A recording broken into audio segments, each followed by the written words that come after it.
All right. Now, with that being said, let's turn our attention to a news broadcast today with the author who is now joining us, Matthew Vadum, and his brand new book, Team Jihad. Matthew, thank you for joining us. Appreciate your being with us. Happy to be here. Thanks for having me on. Well, I've been really enjoying, and you've been hearing me promote your website, right? Yep. So here we are on 35 stations live, and I've been reading your book all morning. It's all marked up. We're going to have to get to it because there's more here than I'm going to be able to talk to you about. But fascinating book, Team Jihad, How Sharia Supremacists Collaborate with the Leftists to Destroy the United States. I would like to start first with the chapter that is, just so you know, chapter 6. I want to start with chapter 6, and then we'll work our way back. Okay. Care. What's the subtitle on it? Because Care, the number one Muslim. Care. Yeah, okay. The number one Muslim civil rights. Islamic relations. Got it. Yes. And the reason I want to ask you about that, Matthew, and I've been reading your stuff at Front Page Mag for a long time. You've been writing over there for a long time, haven't you? Thank you. Yeah, many years. And the reason as a freelancer, I don't actually work at the David Horowitz Freedom Center, though I'd love to. Well, you do great work over there, and I've quoted you many times. They do. The thought of living in Los Angeles does not appeal to me, though. Well, I could absolutely understand that, even though I know we have people listening to us in Los Angeles. One of them just texted me a while ago. I like Los Angeles. I want to live there. Well, one of them just texted me a while ago from Los Angeles, but they're fine. They're cool. They get it. All right, chapter 6, Care. The reason I want to start there, Matthew, is because Muslim Brotherhood, CARE is a front group from Muslim Brotherhood, and as you know, you're talking about now what is now moving out of the evangelical news circles and now into the conservative news circles, what James White has done with this Muslim Brotherhood guy. And by the way, he's tweeted today, along with Yasser Qadi, that they now want to go and do this again and give more information to the haters. That's what they're saying. So again, if you oppose them, they start using the same liberal tactics of the left, and now we're haters and we don't care about Muslims and everything. But this Islamophobia, Islamophobic is what you are. And you have a whole chapter on how that is used to silence critics. Absolutely, right? It's like a variation on one of the most powerful ways of suppressing speech in America, and that's to call somebody racist. Yes, indeed. Now, sometimes people who are Islam skeptics, as I would describe myself, will also be called racist, but it doesn't make any sense because Islam isn't a race. There are people all over the world of different races who are Muslim, but it has the same sort of emotive power. And it doesn't even matter if it's accurate, because the idea is to shut you down. It is not it's to make you be intimidated into closing your mouth. So it doesn't matter if it doesn't make sense. It's not intended to facilitate a rational discussion. It is intended to prevent a rational discussion. So absolutely. That's whenever you hear the word Islamophobia or Islamophobic, you should always immediately be suspicious, because almost certainly the person using it is trying to manipulate you into shutting up. That's it in a nutshell. How this so-called Islamophobia works. It's a smear. Well, and it's very interesting because I put on my website this week at worldviewtimes.com an article about this Islamic jihad, or Islamic apologist, not jihadist, he may be, I don't know, but Islamic apologist in the UK who has, by his own title of his blog, that he is an Islamic apologist.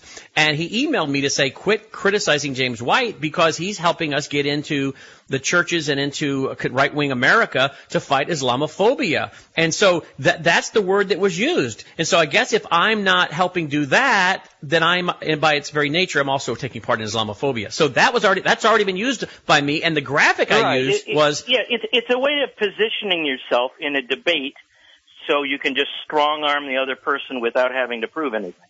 Exactly. And the graphic I used in the article was shut up, because that's exactly what they're trying to get me to do. Shut up. And that's what you just said. This is all about getting people to be quiet. Use a term, throw out the racist thing, and hopefully they'll be quiet. Now, we've got a break coming up in 60 seconds, and then we'll come right back. But the reason I'm interested in you talking about CARE is because this is one of these guys, this guy, Yasser Qadi. He is Muslim Brotherhood. But a lot of people don't know about CARE. Now, we've talked about Muslim Brotherhood and its founding and founders, and they're helping in the final solution. Tell us a little bit more about the Center for American Islamic Relations, or the Council on American Islamic Relations, please. Okay, so that's what we'll do after the break. All right. How can folks get a copy of the book? Right now? Well, you can start until you hear the music. Okay. I wasn't sure how you're doing it. CARE, Council on American Islamic Relations, is a front group for Islamists. It is pro-Muslim Brotherhood, and it's pro-Hamas, and all sorts of people associated with it have been charged with terrorism, facilitating related crimes. And it was founded years ago as a fake civil rights group. It claims to be America's largest Muslim American civil rights group, but it's really not about civil rights at all. It's about abridging everyone else's civil rights in order to accommodate Islamic aggression. Or you could even say, if you want to use it in a Worldview Radio and WVW-TV is growing fast with numerous radio and TV shows we produce from our studios and we distribute. We just added 4 new servers to keep up with the demand from our audience. Therefore, on July 15th, our rates for new members to the Worldview Weekend Situation Room will be $10 per month, $99 a year, or $149 for 2 years.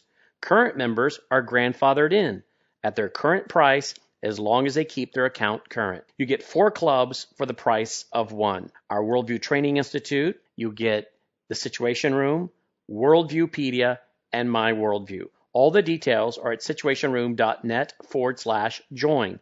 situationroom.net/join.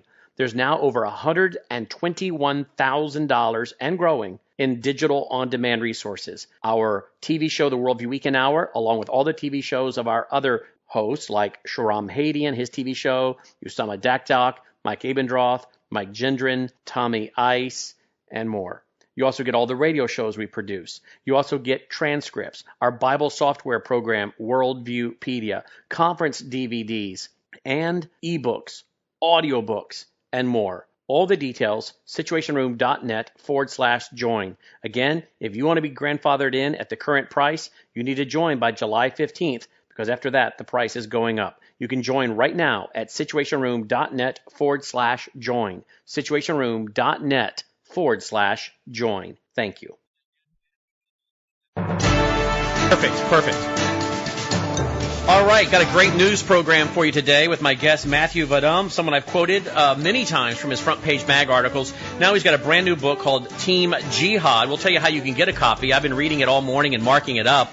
I could probably interview him 7 or 8 hours to get through this. It's not a thick little book, which is what I like, but it's so good, the research. I'm reading a lot of new quotes and new information I've not seen before.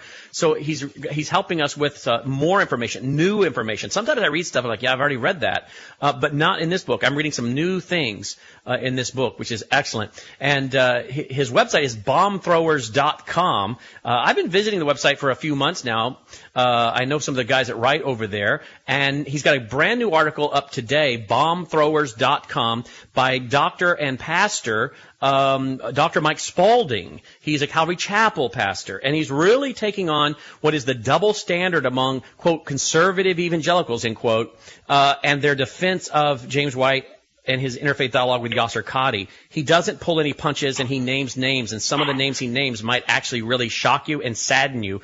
And I highly urge you to go to bombthrowers.com, and you might want to mark it as a favorite and read it on a regular basis like I do.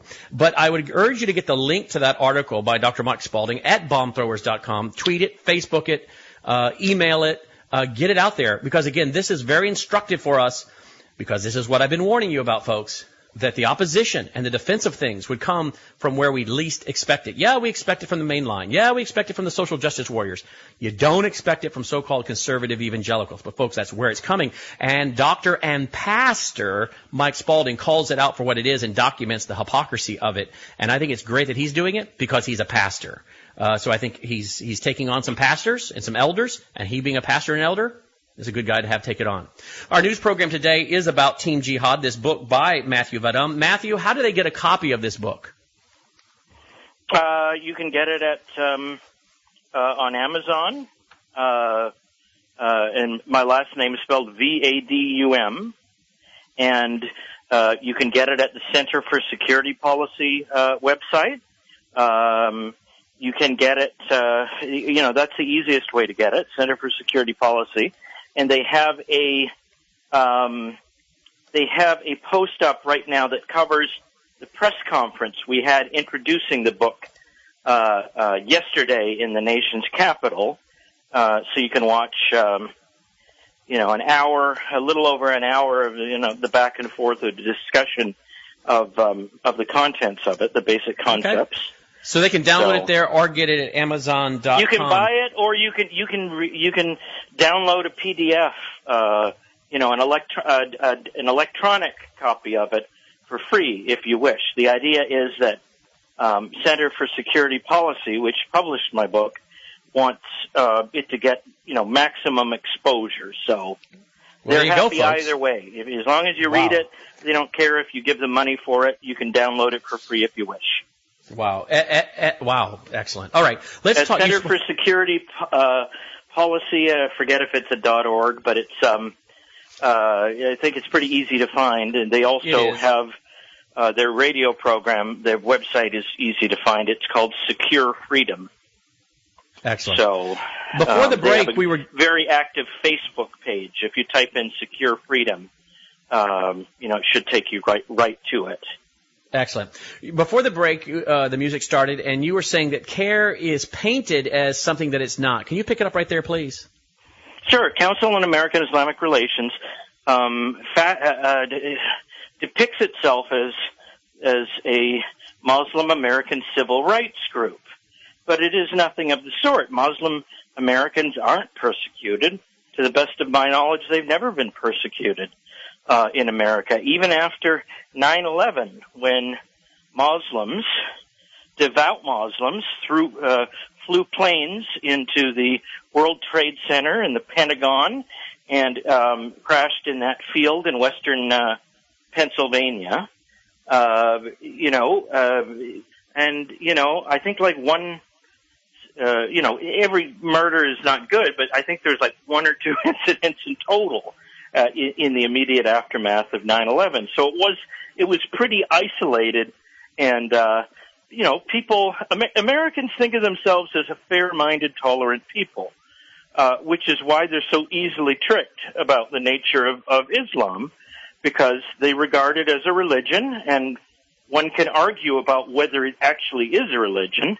I'm not here to settle that question today, but people want to think of themselves as being fair-minded and open-minded, and not discriminating against specific religions. So our side has a bit of a disadvantage right there, because Americans are inclined to not want to go along with criticism of Islam.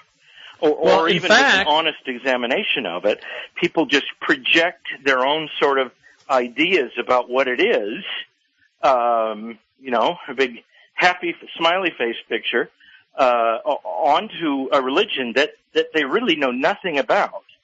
And it's, the more you study Islam, and this is just my personal opinion, not reflecting any group I'm associated with, that it is, the more you look into it, the scarier it is. Yeah, it is. In fact, in your book, you detail in your book. People need to know about it. And this is not to say Muslims are bad. Muslims are awesome. There's lots of great Muslims. The problem is Islam. Yes, Islam we've often said that. We've often said that. There are moderate Muslims, but there is no moderate Islam. Too many Muslims take their cues from the real Islam, from the Quran. In your book here, you state that the FBI has been told, and I don't know if this has stopped during the now Trump administration, but the FBI were CARE, was a front group from Muslim Brotherhood, which dates all the way back to the Holocaust and working on the final solution with Hitler. CARE, a front group from Muslim Brotherhood, they were doing the sensitivity training. SS divisions composed entirely of Muslim volunteers working for the Third Reich. And the Muslim front group CARE was allowed to do the sensitivity training for the FBI, and they were told that it doesn't matter that they have some elements that are pretty extreme, just work with them anyway. That's what you write in your book. Just work with them anyway, and don't worry about female genital mutilation, for example. Wow. Don't worry about the things that these people believe in, and that a large enough percentage of them act upon, to be concerned about. Don't worry about that, they say. Be tolerant. Don't be a racist. Don't be an Islamophobe. Don't otherize them. I love that leftist phrase. Don't otherize them. Don't make them feel like outsiders. So let's go to page 9. CARE has been doing that for a long time, and they convinced, at least for a time, I think the policy has since been reversed. They couldn't take into account, somebody's association with the suspected terrorist group when the FBI was conducting an investigation. I believe that was exposed in something called the Touchstone document, if memory serves. And they, they're just saying you shouldn't be allowed to go after somebody to investigate them because they're Muslim. That you just have to sit back and wait until they go and blow up some people at a shopping mall or what have you. So the idea is to discourage law enforcement and the FBI in its intelligence gathering capacity from doing its job. I was going to say let's go to page 9, but let's go to page 63. 85-year-old ladies, 85-year-old, Jewish ladies and Italian American ladies and whatever getting, body cavity searched by the TSA because we refuse to admit that the problem, the terrorist problem, is more or less exclusively a Muslim problem. Let me jump in here. You're having a hard time hearing me. I think when I talk, when you're talking, your phone keeps going, and so you can't hear me trying to jump in. My audience is used to this, though.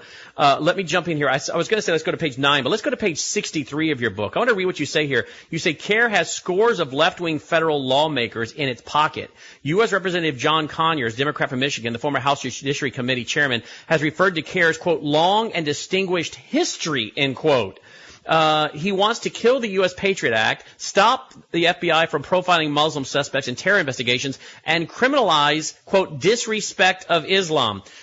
Matthew, criminalizing disrespect of Islam, if this goes through, you're going to be charged, I'm going to be charged, Usama Dakdok, Shahram Hadian, Jim Schneider of Crosstalk are all going to be charged. And by the way, I'm sure you're aware, we dealt with it earlier in the week, that the House and the Senate have now passed resolutions written by two Muslim organizations to try to paint as hate speech, criticizing a minority or having a bias against the minority religions. You're aware of those two resolutions that have been written by two Muslim organizations that have now passed, right? I wasn't aware that they actually had passed. I know they were being talked about. Yes. But, that's just a scary example of how these people have been infiltrating the American body politic, and they actually have a lot of sway.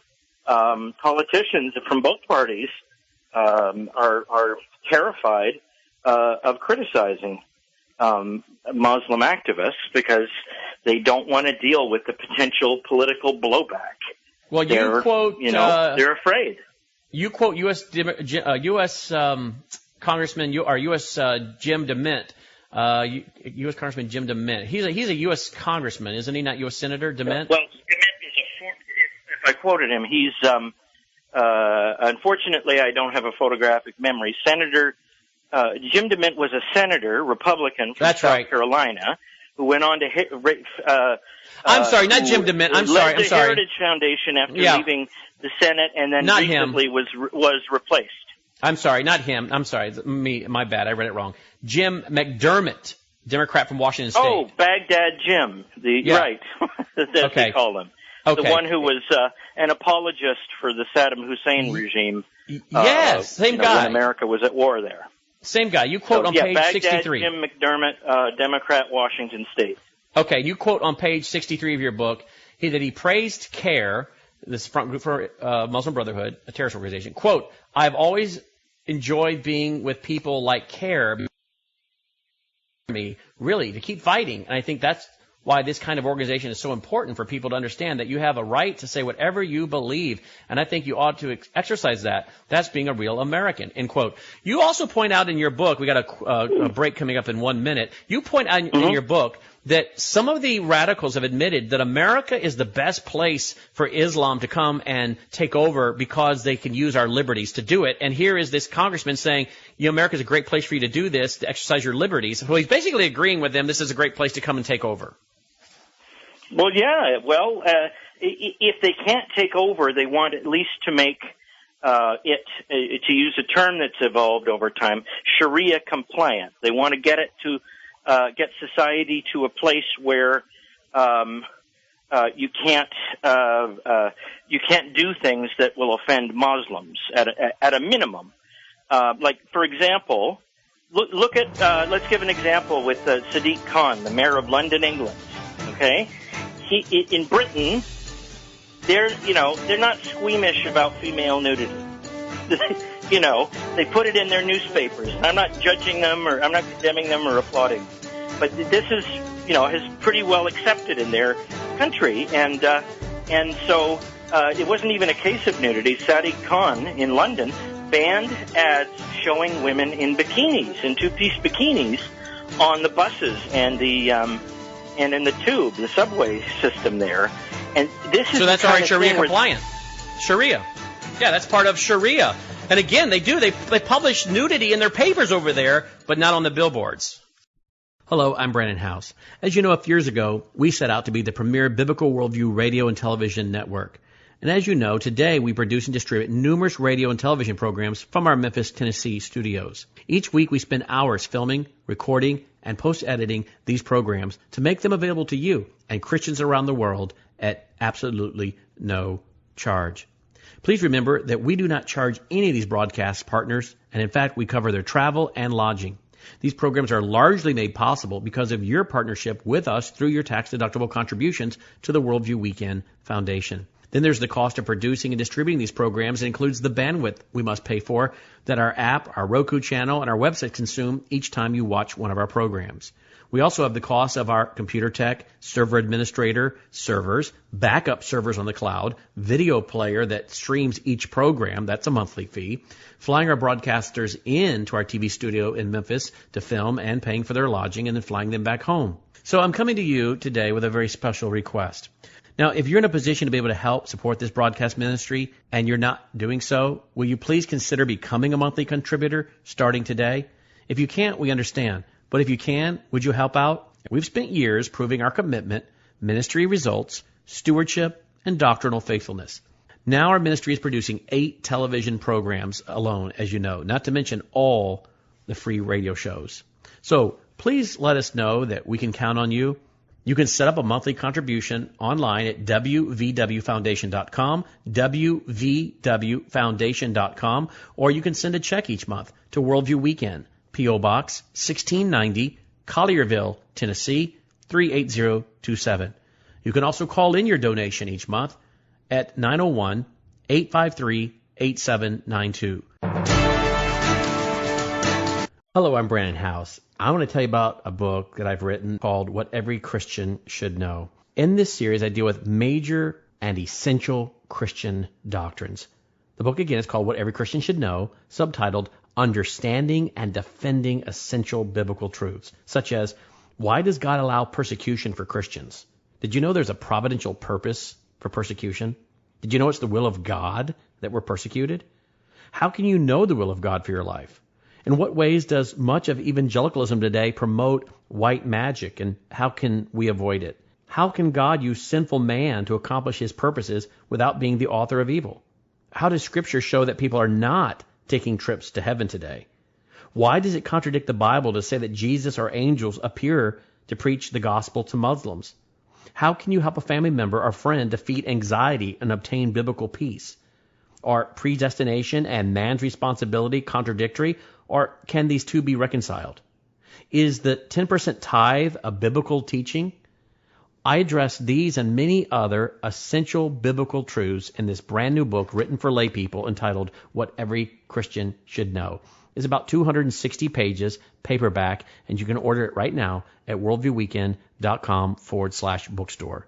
The book is now out, and we'll ship it to you right away when you order it at worldviewweekend.com/bookstore. That's worldviewweekend.com/bookstore. Makes a great gift for someone in your life as well. worldviewweekend.com/bookstore.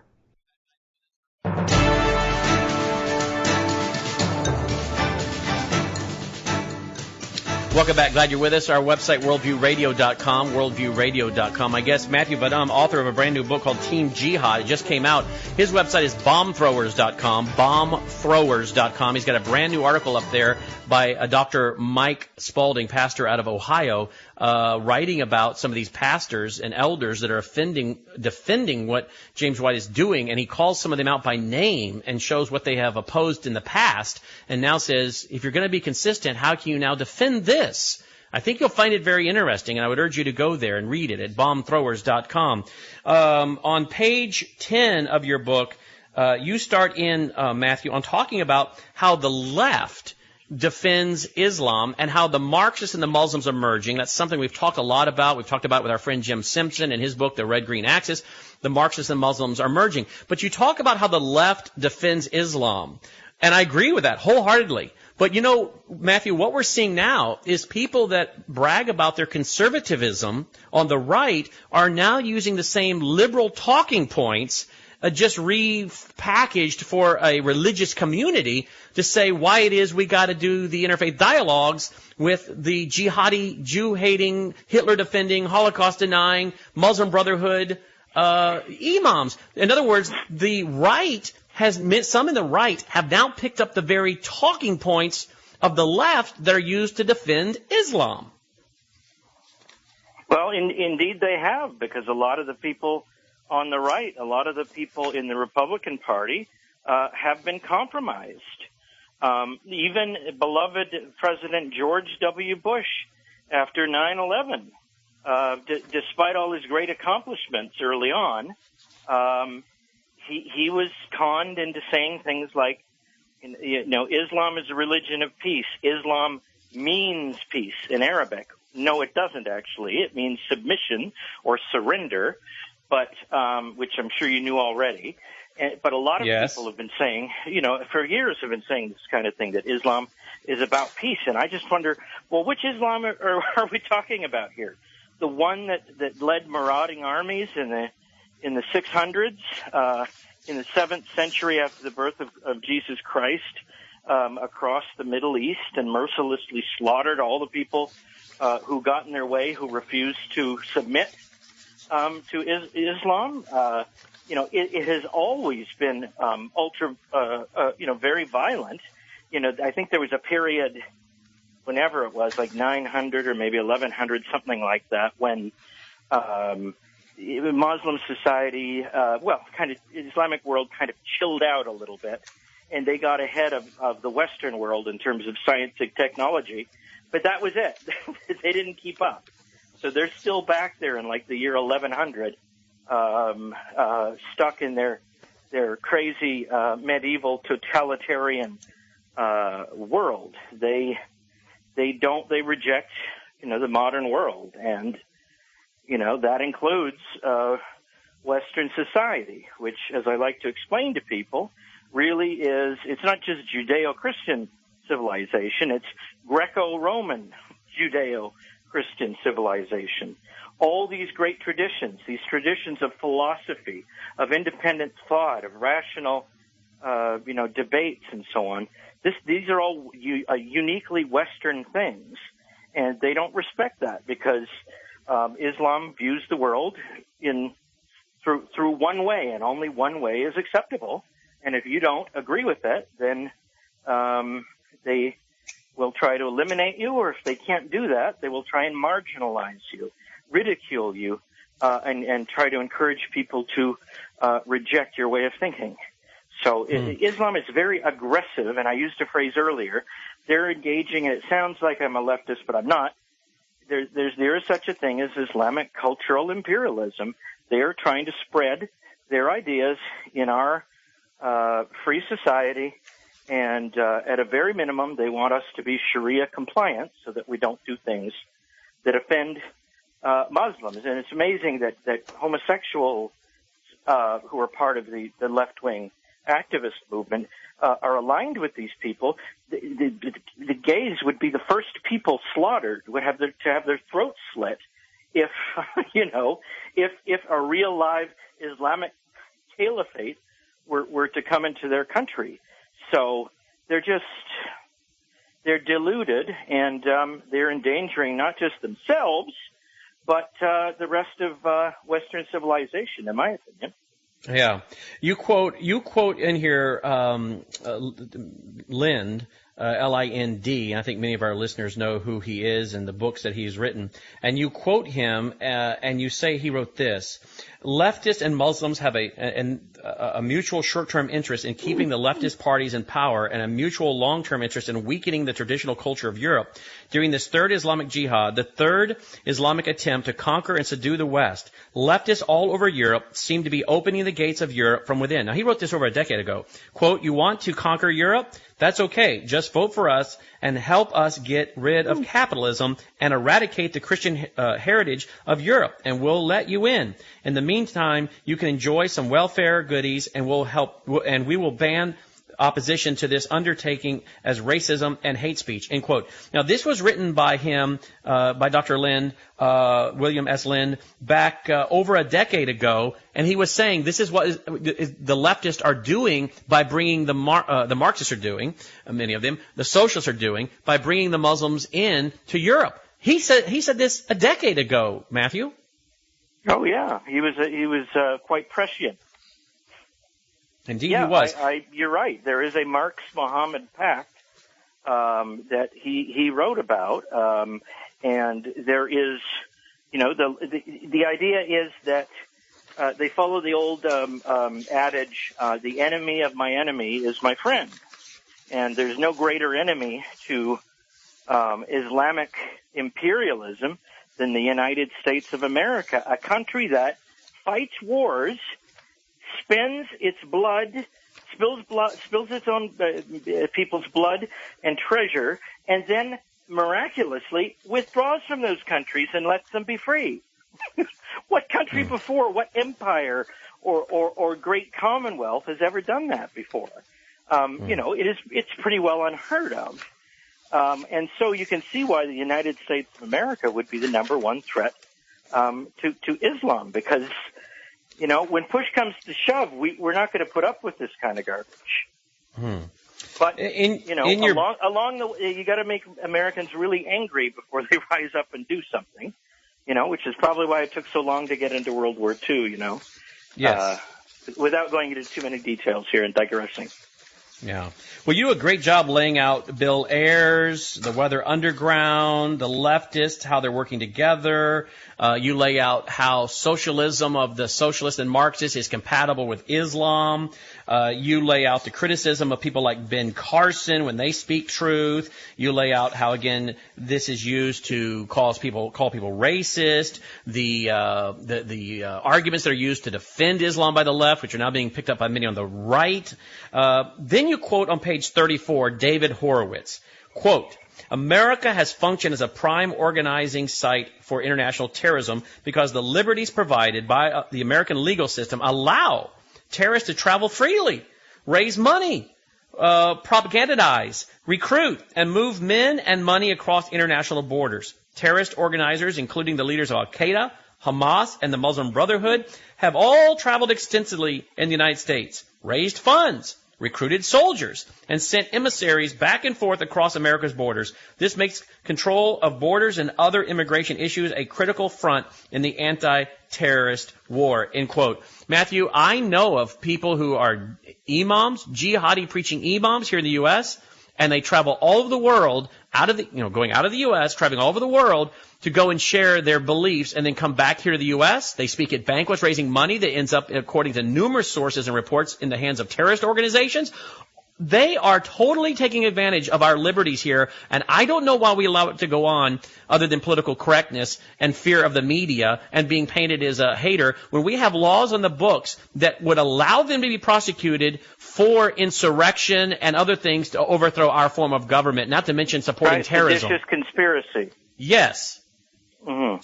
So when is Donald Trump going to get the Attorney General Sessions on prosecuting some of these people, and if necessary, opening up a military tribunal, bypassing these communist judges that sit in these black robes, and just take it right to a military tribunal and start prosecuting these people? Well, I think that President Trump, from what I can tell, is quite serious in his commitment to protect America from the danger posed by a hateful foreign ideology, such as Islam. He has really got his plate full right now. Yeah. Though, like with the travel ban, he couldn't even do the travel ban. The judges kept putting temporary restraining orders against it, saying it's a Muslim ban, which it isn't. It just happens to be against 6 or 7 Muslim majority countries that have a lot of problems with terrorism. And it wasn't even a permanent ban. It was just a pause. So that was proposed so that America could, after the long nightmare of the Obama presidency, could take a pause and see what needed to be done in terms of fine-tuning America's immigration policy to make sure, not that no Muslims ever get in, but that terrorists don't slip through the cracks and get into the United States as they have been doing. Yeah. So I'm pretty sure he is committed to that. But the opposition to him, even within his own party on Capitol Hill, has been fierce. It's been something to behold. So, he's not a miracle worker. I think you have to be a little patient at least. Yeah. and let him work it out. Give him some time to act. Don't expect everything. I think he's going to act, but it's not going to happen overnight. You got to be given some time, some leeway to get it accomplished. That's my opinion. Great advice. Great advice. Well, the book is called Team Jihad, subtitled How Sharia Supremacists Collaborate with Leftists to Destroy the United States. The only thing I guess I would add to that, Matthew, is maybe how Sharia supremacists collaborate with leftists and some on the right to destroy the United States after the article you put up on bomb throwers last night. There are. In the Team Jihad book, I talk about how, going back, I've been on a show many times, and a lot of the time he's right, and sometimes he's kind of out there. And, bipolar, for lack of a better term. But on this issue, he was ahead of the game. He was totally right.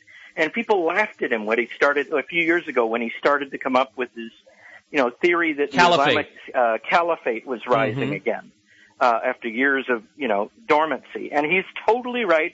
And yet, at the time, he was ridiculed by establishment conservatives as a kook, like Rich Lowry, the editor of National Review, and William Crystal, and all these other people just depicted Beck as being out of his mind on this issue.